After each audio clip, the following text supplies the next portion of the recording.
good morning. A couple things to go through. One that's on the log, one that's not on the log.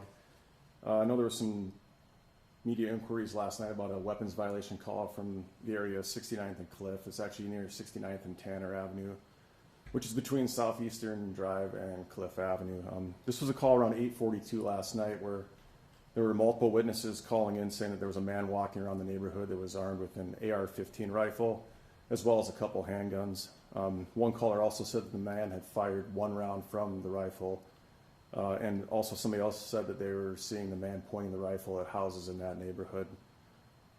Another witness reported that this man lived in the neighborhood and they saw him go back into his residence before the police arrived on scene.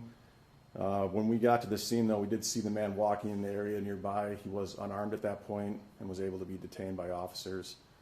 The man stated that he had a couple males that were nearby that had threatened him, looking to beat him up, as he said.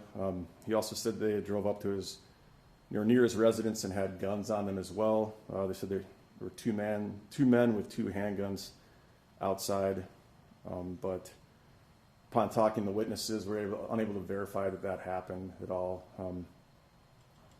He did admit to arming himself after these quote-unquote people threatened him. But he did say that he did not fire off any shots in the neighborhood, though. He did state that those males that had threatened him had went into an address nearby. When we checked that address, it was found to actually be a vacant address. So based on the totality of the circumstances and the witnesses' statements, the man was placed under arrest. He was lodged for one count at the jail for reckless discharge of a firearm and disorderly conduct. His last name is Nour, N-O-U-R, first name is Joshua, J-O-S-H-U-A, a middle of S-U-B-H-E. He's a 42-year-old Sioux Falls resident. Looking around in the area, we didn't find any property damage or any injuries to anybody at this time. Detectives were called in and later served a search warrant at his residence. Did recover a number of firearms and ammunition inside as well. So that is all I have for that one, unless anybody has any questions. Where does the charge for reckless discharge come from? Is that just based on witness statements, or is there evidence that he did fire? Yeah, there was witness statements at that point, yeah, that multiple people had confirmed that he had fired off a round, I guess. Yeah, sounds like. Or at least, well, one witness for sure said that he did. Anything else? I guess, do detectives plan on looking at video surveillance in the area then? Yeah, there was actually a lot of citizens called in. We had video from one citizen nearby who showed that he was walking armed with a rifle at that point. I don't know if there's more video to collect. I know there was some canvassing in the area last night trying to get what they could from people in the neighborhood. So police were eventually actually able to see that he was carrying a weapon? One video did show that he had what appeared to be a rifle around him, yeah. It doesn't look like there'll be any other arrests. You said like the threats that he said he claimed, there weren't any evidence of that. There's nothing to corroborate that at this point. There's some differences in the story from what he provided than what we got from witnesses, multiple witnesses on scene. So,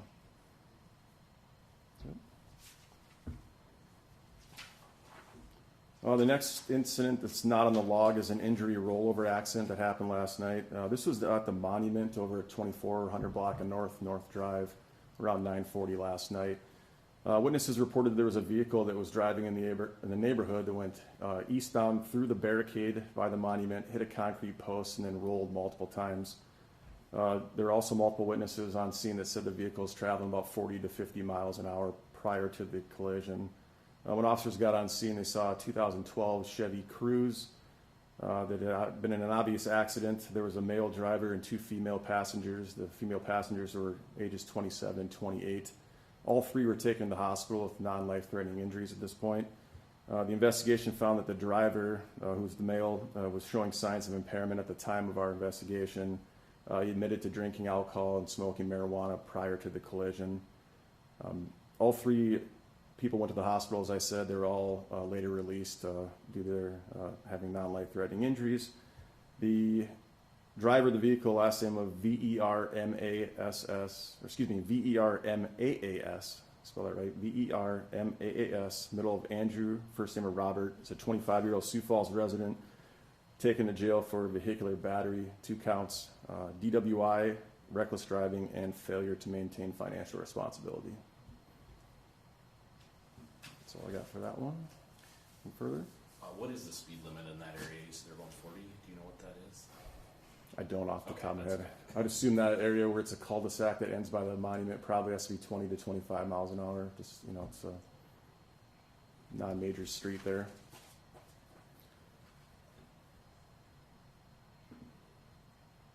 Going through the rest of the log, a couple of aggravated assault reports. One was a man that was stabbed with what was later found to be an ice pick. No arrests on that one. Also, one was a road rage incident with no arrests made.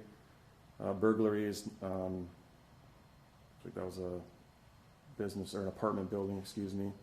There was a disorderly conduct that I can touch on from. It was a business in the 5,000 block of South Marion Road. This was around 4:43 p.m. yesterday evening. We got a report that a man had threatened to blow up a business after getting into a disagreement with an employee there. Let me get some further details here quick.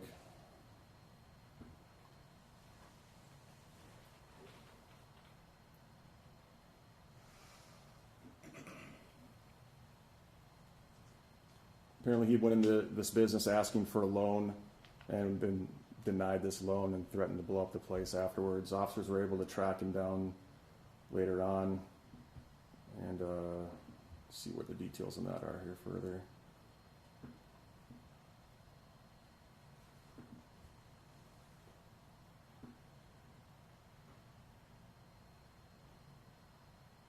He made contact with Met as a residence and he was arrested for one count of terroristic threats. His last name is Carroll, Carroll. First name Richard, the middle of Kevin, common spelling for both. And he is a 57-year-old Sioux Falls resident.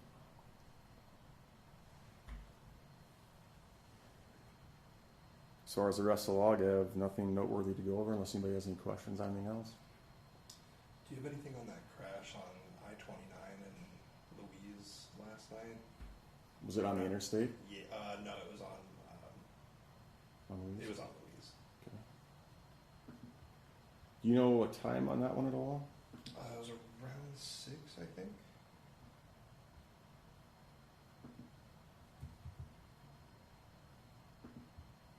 Like 6:30, 7-ish.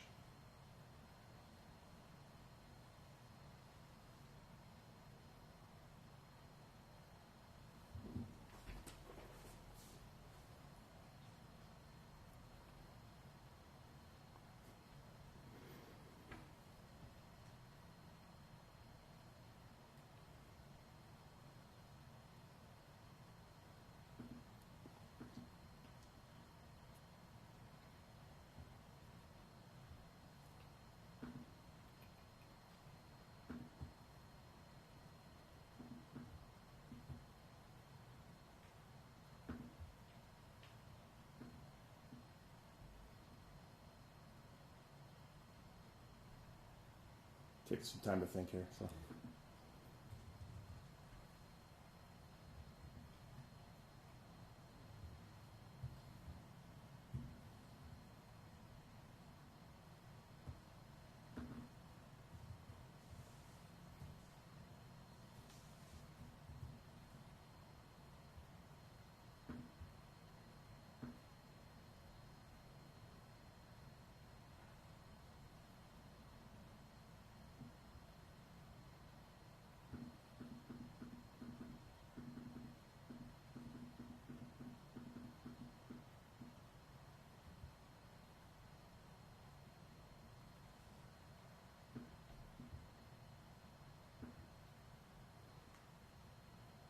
Are you looking for this like specifics as far as like injuries or stuff like that, or just I'm looking to see? Yeah, if there's The any report here interviews, quick. what happened.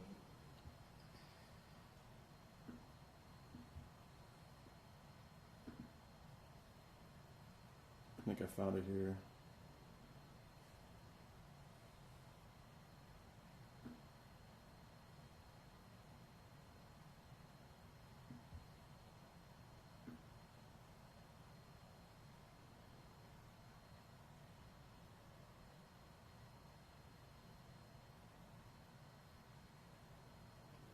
Because the vehicle was eastbound, attempted to turn left to go northbound on I-29. The vehicle failed to yield to westbound traffic, causing a collision at that location. Driver of the second vehicle was taken to the hospital with minor injuries. The driver of the first vehicle got a citation for improper left turn, failure to yield to oncoming traffic, and operating a vehicle without insurance. It was at about 6:30 last night, 26 and I-29. Yeah. And no serious injuries? Nope, no serious. On the crash up on North Drive, you mentioned the barricade. Is that like the barricade warning you that the road ends, or is it something else? Yeah, so if you go up to that cul-de-sac, there's like a metal barricade around there with like concrete pillars, because it's kind of a wooded or field area behind that. So appearing it looks like it went right through the barricade and took one of those concrete pillars out as well. So when you say they rolled over, does that mean kind of like down that hill? Yeah, area? heading east, yep. And east. Yep, Gotcha. heading east towards the monument. That's where the barricade is, and it kind of rolled that way, kind of heading towards Cliff there. Anything else? All right, thanks. Have a good day. Actually, one Oh, more go. thing. With the Rock the Country Festival this weekend and the increased traffic at the fairgrounds and the Premier Center with their shuttle, do you have any advice for like just people like trying to get through that area this weekend? Yeah, we put out some information on Facebook this morning. The inside of that event is going to be handled by the Minnehaha County Sheriff's Office, but the perimeter area, there will be officers out there conducting like traffic control at the signal there at Madison and Louise. So the advice would be is that's going to be a congested area, I'm assuming, with about estimated 20,000 people plus per day. So it looks like a lot of people will be heading to that event. Take your time, give yourself some time to find a place to park if you're going to park nearby. Just expect that you might have to take a little extra time there and there to get where you need to be, especially if you're heading to that concert. So it's not like it's going to be like an all-day event. So depending on when you get there, you could probably determine how much time you need to let yourself have ahead of time. But just realize it might take a couple minutes to get where you need to go. Good. All right, thanks.